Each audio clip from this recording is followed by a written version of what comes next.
ഈ തെരഞ്ഞെടുപ്പിലെ വിജയപരാജയങ്ങൾ മുന്നണികൾ പരിശോധിക്കുമ്പോൾ എടുത്തു പറയേണ്ട ഒരു കാര്യം, ഈ തെരഞ്ഞെടുപ്പിൽ ഇനി കേരളത്തെ നയിക്കേണ്ടത് ഭാരതീയ ജനതാ പാർട്ടി ആയിരിക്കണമെന്നുള്ള വ്യക്തമായിട്ടുള്ള സന്ദേശമാണ് ജനങ്ങൾ നൽകിയത്. അതിനുള്ള കാരണം സർക്കാരിനെതിരായിട്ടുള്ള വികാരത്തിന്റെ, നിലവിലുള്ള ഭരിക്കുന്ന കക്ഷിക്കെതിരായിട്ടുള്ള ജനവികാരത്തിന്റെ സമ്പൂർണമായിട്ടുള്ള ആനുകൂല്യവും ജനങ്ങൾ ഭാരതീയ ജനതാ പാർട്ടിക്കാണ് നൽകിയത്. കോൺഗ്രസിനെ ജനങ്ങൾ പരിഗണിച്ചിട്ടേയില്ല. 18 സീറ്റിലും കോൺഗ്രസ് ആണ് ജയിച്ചത്, UDF ആണ് ജയിച്ചത്. പക്ഷേ ഭരണത്തിനെതിരായിട്ടുള്ള വികാരത്തിന്റെ 1% പോലും കോൺഗ്രസിനോ UDFനോ കിട്ടിയിട്ടില്ല. അവർക്ക് 1% വോട്ട് കുറയുകയാണ് ചെയ്തത്.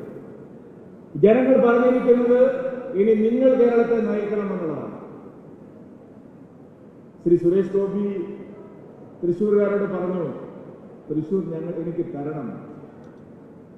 ജനങ്ങൾ 2 കൈയിൽ നീട്ടി അത് സ്വീകരിച്ചു, ഹൃദയത്തിൽ അദ്ദേഹത്തെ സ്വീകരിച്ചു. തൃശ്ശൂർ അങ്ങ് എടുക്കാൻ ജനങ്ങൾ സുരേഷ് ഗോപിയെ തിരഞ്ഞെടുത്തു. അതേ നേതൃത്വം പാലക്കാട്ടെ ജനങ്ങളോട് പറയുകയാണ്, പാലക്കാട് നിങ്ങൾ ഇന്ന് തരണം. ഭാരതീയ ജനതാ പാർട്ടിക്ക് ദേശീയ ജനാധിപത്യ സഖ്യത്തിന് പാലക്കാടും ചേലക്കരയും കേരളത്തിലെ ജനങ്ങൾ ഭാരതീയ ജനതാ പാർട്ടിക്ക് തന്നാൽ 2026 കേരളത്തിന്റെ മുഖ്യമന്ത്രി ഭാരതീയ ജനതാ പാർട്ടിയിൽ നിന്നായിരിക്കും. 2026 കേരളത്തിൽ BJP മുഖ്യമന്ത്രി. ആളുകളിൽ എന്താണ് അങ്ങനെ പറയാൻ കാരണം? ഈ തെരഞ്ഞെടുപ്പിൽ കേരളത്തിൽ വലിയ ചർച്ചയാവാതെ പോയ ഒരു സംസ്ഥാനമുണ്ട്, ഒറീസ. ഒറീസയിൽ BJPയുടെ സർക്കാർ വന്നു, മുഖ്യമന്ത്രിയായി വലിയ ഭൂരിപക്ഷം കിട്ടി. 2019 ഒറീസയിലെ ജനങ്ങൾ എത്ര ശതമാനം വോട്ട് നൽകിയാണ് ആ തെരഞ്ഞെടുപ്പിൽ BJPയെ വിജയിപ്പിച്ചതെന്ന് നിങ്ങൾ നോക്കിയാൽ മാത്രം മതി. 2019 19.6% വോട്ട് നൽകിയാണ് ഒറീസയിലെ ജനങ്ങൾ BJPക്ക് വോട്ട് നൽകിയത്. 2024 40%-ലേറെ വോട്ടും വലിയ ഭൂരിപക്ഷത്തോടുകൂടി സർക്കാരും അവിടെ ജനങ്ങൾ നൽകിയിരിക്കുന്നു.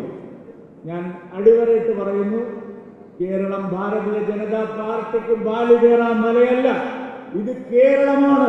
ഈ കേരളം തന്നെ ഭാരതീയ ജനതാ പാർട്ടി ഭരിക്കുമെന്നുള്ളതിന്റെ വ്യക്തമായിട്ടുള്ള സൂചനയാണ് തൃശ്ശൂരിൽ നിന്ന് കേരളത്തിന് നൽകിയിരിക്കുന്നത്.